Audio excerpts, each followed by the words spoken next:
Madame Aubert, vous avez la parole à nouveau.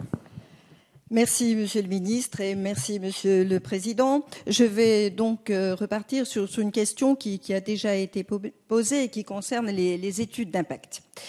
Une des innovations de la réforme constitutionnelle de 2008 a été de soumettre la présentation des projets de loi devant l'Assemblée nationale ou le Sénat à des conditions précises, conditions renvoyées par l'article 39 alinéa 3 de la Constitution à la loi organique du 15 avril 2009.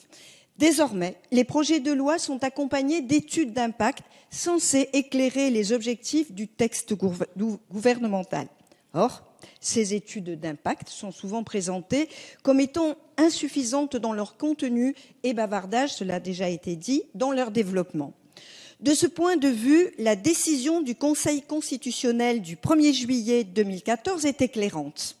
Saisi 5 jours plus tôt par le Premier ministre en application de l'article 39 alinéa 4 de la Constitution, à l'initiative de la conférence des présidents du Sénat, le Conseil constitutionnel avait à juger du caractère suffisant ou non de l'étude d'impact du projet de loi de réforme territoriale. Il a, par cette décision, purement et simplement refusé de s'engager dans une mesure sourcilleuse ou tatillonne de l'étude d'impact concernée, en rappelant que celle-ci devait s'apprécier par rapport à l'exposé des motifs de la loi. Ce que résume le constitutionnaliste Didier Mauss par la formule « on ne peut pas mesurer l'impact de quelque chose qui n'existe pas ». Il n'en reste pas moins que le législateur, noyé sous les informations disparates des études d'impact annexées à des projets de loi peu ou mal motivés, qui est soumis pour les examiner à des délais de plus en plus courts, reste particulièrement mal informé des conséquences de ce qu'il est amené à voter. Il sait pourquoi on le saisit, il ne sait pas en mesurer l'impact, alors que c'est précisément l'objet des études d'impact.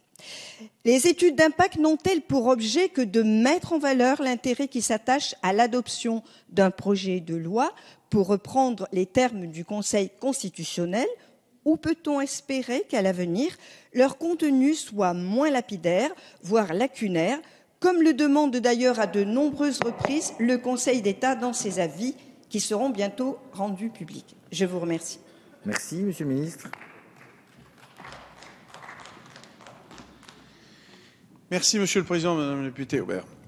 Les études d'impact ne doivent pas être des exposés des motifs bis, sinon elles ne peuvent pas être un véritable outil d'évaluation des projets de loi. C'est un risque que j'avais d'ailleurs relevé lors de mon audition par votre mission d'information sur la simplification législative en juillet 2014. Donc, nous nous efforçons de donner toute leur portée aux études d'impact en faisant de celles-ci le point de départ de notre action, en les utilisant comme un véritable outil d'évaluation de la faisabilité, de l'utilité et de l'opportunité des réformes. Par le passé, les études d'impact ont trop souvent été vues comme une contrainte purement formelle, et il n'était pas rare qu'elles soient rédigées après les projets de loi qu'elles étaient censées expliquer et justifier. Aujourd'hui, ce n'est plus le cas.